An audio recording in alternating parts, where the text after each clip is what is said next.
জ্বালানির ভোগান্তি কমার লক্ষণ নেই, ঘন্টার পর ঘন্টা দীর্ঘ লাইনে অপেক্ষা। অবস্থা যেদিকে যাচ্ছে বেশি দিন জ্বালানির দাম না বাড়িয়ে থাকা যাবে না, বলেছেন অর্থমন্ত্রী আমির খসরু মাহমুদ চৌধুরী।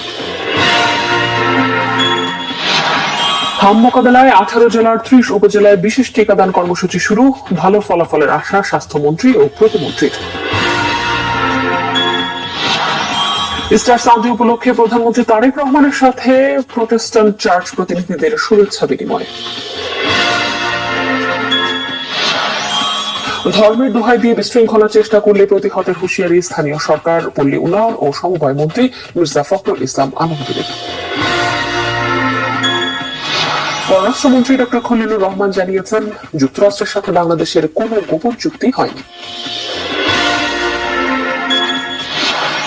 শিক্ষা প্রতিষ্ঠানে অনলাইন অফলাইন ক্লাস নিয়ে বৃহস্পতিবার সিদ্ধান্ত, জানিয়েছেন শিক্ষামন্ত্রী আনম এহসানুল হক মিলন।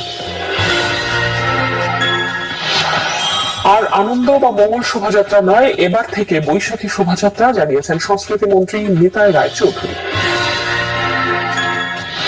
ইরানে বিধ্বস্ত যুদ্ধ বিমানের দ্বিতীয় পাইলটকে উদ্ধার, জানিয়েছেন ট্রাম্প। যুদ্ধ দীর্ঘস্থায়ী হলে মধ্যপ্রাচ্য হবে যুক্তরাষ্ট্র ও ইসরায়েলের দোজক, হুঁশিয়ারি তেহরানের। মায়ামির নতুন স্টেডিয়ামে প্রথম ম্যাচেই মেসির গোল, সঙ্গে সুয়ারেজের লক্ষ্যভেদে হার এড়ালো স্বাগতিকরা।